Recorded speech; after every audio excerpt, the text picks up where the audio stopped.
Welcome back to Walk the Line, a hockey podcast. I'll be your host, Greg Sowers, and for today's episode, we'll be talking about the Stanley Cup. I realize this podcast doesn't normally touch on current NHL news or anything that's actively going on in the hockey world. However, I think tonight the Vegas Golden Knights just won the Stanley Cup, and I think there's a couple different things we can touch on from the mental aspect and things that really don't have to do with the X's and O's on the ice that could be good for a lot of our younger listeners to hear. And I hope all of you had the chance to watch at least one of these finals games, and hopefully we're watching the playoffs throughout the end of the season here. But there's so much hard work and effort that goes into it, and it's not just the tactical. What breakout are we run and what power play do we have? What line matchups do we have? It's so much about effort and the willingness to do those little things to win your battle, to win a game and eventually win the series. And hopefully, you're that one team that wins the Stanley Cup at the end of the year. And again, just to touch on that kind of winning team and winning culture. I mean, obviously everybody wants to win the Stanley Cup.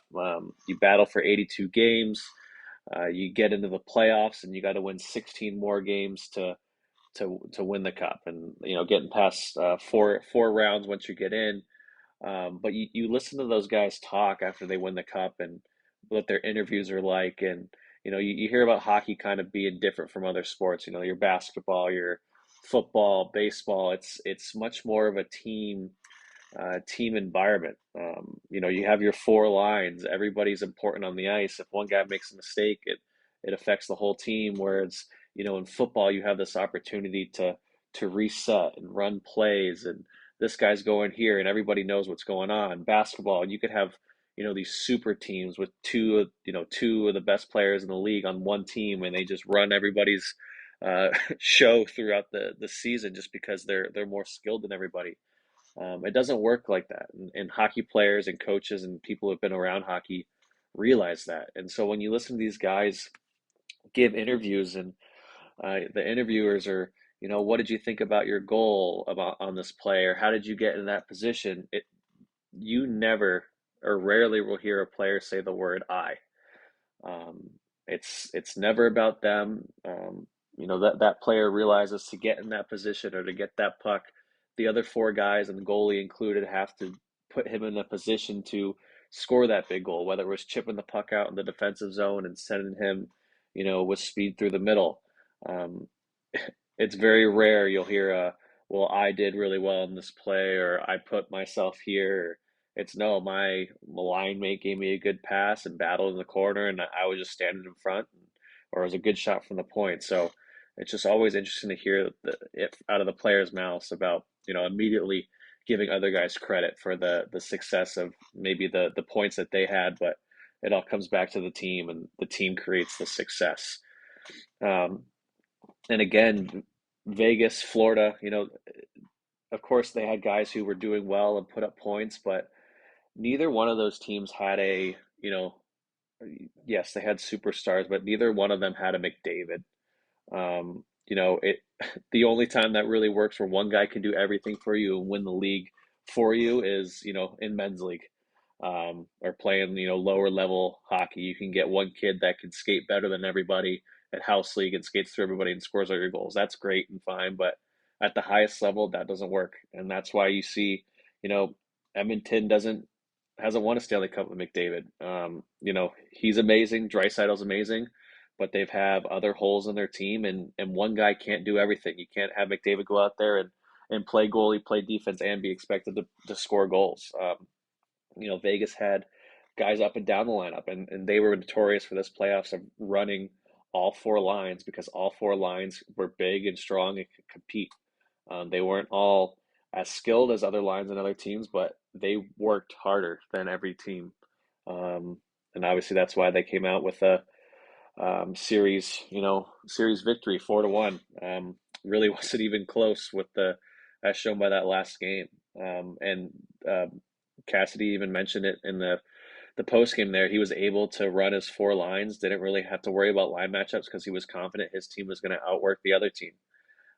So again, just doing those little things. Playing hurt.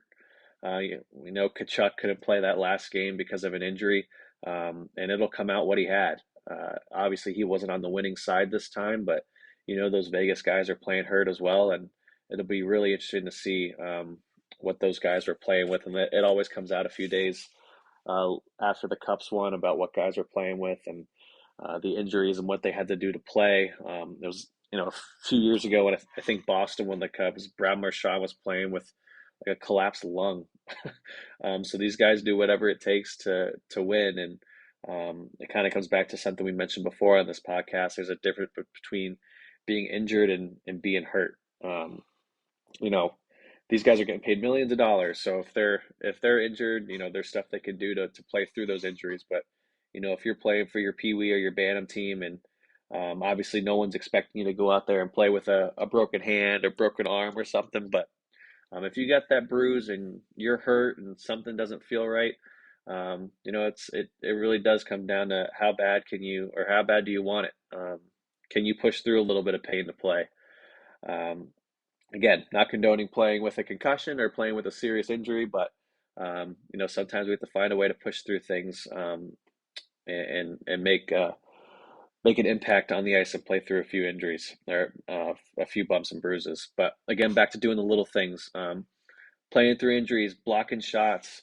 Uh, Vegas led the playoffs in blocked shots. Helping your goalie out, right? I mean, Aiden Hill had a great playoff, but you know he had three or four guys in front of him that were willing to stop the puck before it even got to him. And again, it's goals against. Um, Goals against is not just a goalie stat; it's a team stat. It's how you play in your defensive zone.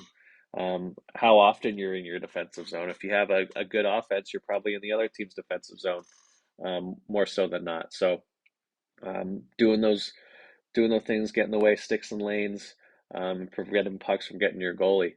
And then you watch, the superstar that Vegas had. Again, wasn't putting up a ton of points. I think he had 3 assists in the game 5 tonight. But Jack Eichel, he was. How many clips did they show tonight on the broadcast of, that guy who probably should have won the Conn Smythe, but back checking, right, doing the things that don't always show up on a stat sheet, but help other guys, produce and get on the board and help the team. And that's a guy who's played for Buffalo for a lot of years, never been to the playoffs. In his first year with Vegas or second year with Vegas, is able to make his way to the playoffs and contribute. And it's again not always on the stat sheet, but just doing the things that help the team as a whole. Um, Another thing I wanted to touch on was you see how much it means to these guys when they win. It's the hardest trophy to win in sports. Like I said, it's 82 game season. Got to win 4 rounds. And when they get the chance to speak about it, they're all emotional, obviously, but they really don't even know what to say. And it's such a long road to get to that point. I mean, it's a long road to get to juniors. It's a long road to get to college hockey. It's a long road to get to pro, and then you could make pros and never get a sniff at the Stanley Cup. So it's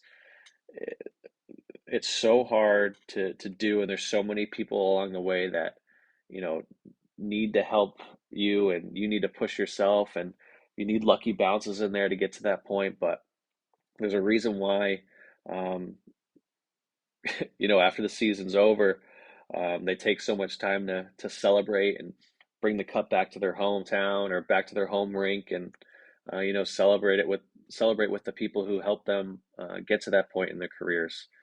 Um, and like I said, you have to have a lucky bounce. There's you have to obviously put the work in to get to that point, but injuries can slow you down. It takes a torn ACL, a broken foot when you're young to slow you down and keep you off track, but you can come back from that. But there's guys that maybe you have the best game of your life and the scout happened to be in the building, and you need to take advantage of those lucky breaks. Um, so again, I knew this would be a a short episode, but I truly hope our listeners out there took the chance to watch a couple of these Stanley Cup final games, watch the guys battle, watch the guys compete, um, you know, for those little things every single time they're on the ice. Listen to Wayne Gretzky talk in between periods.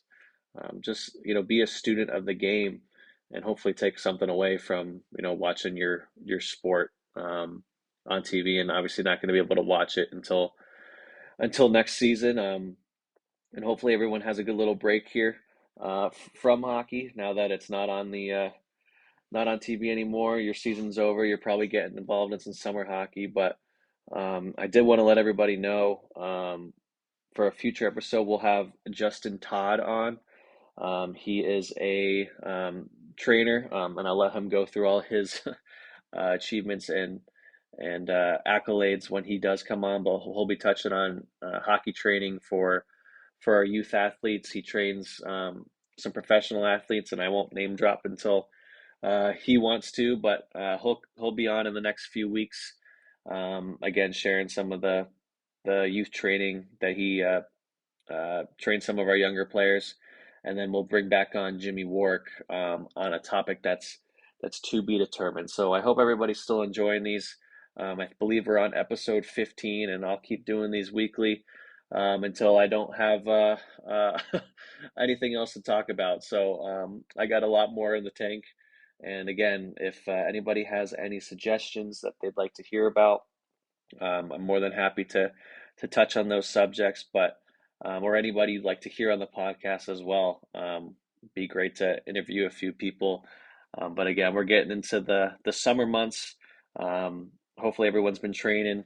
Again, we're a little bit away from the start of the season, but make sure you're doing things the right way off the ice. You're staying healthy, staying out of the doctor's office, and staying out of casts. But hope everybody's having a good start to their summer. And looking forward to our chat next week. But everybody have a good rest of your week.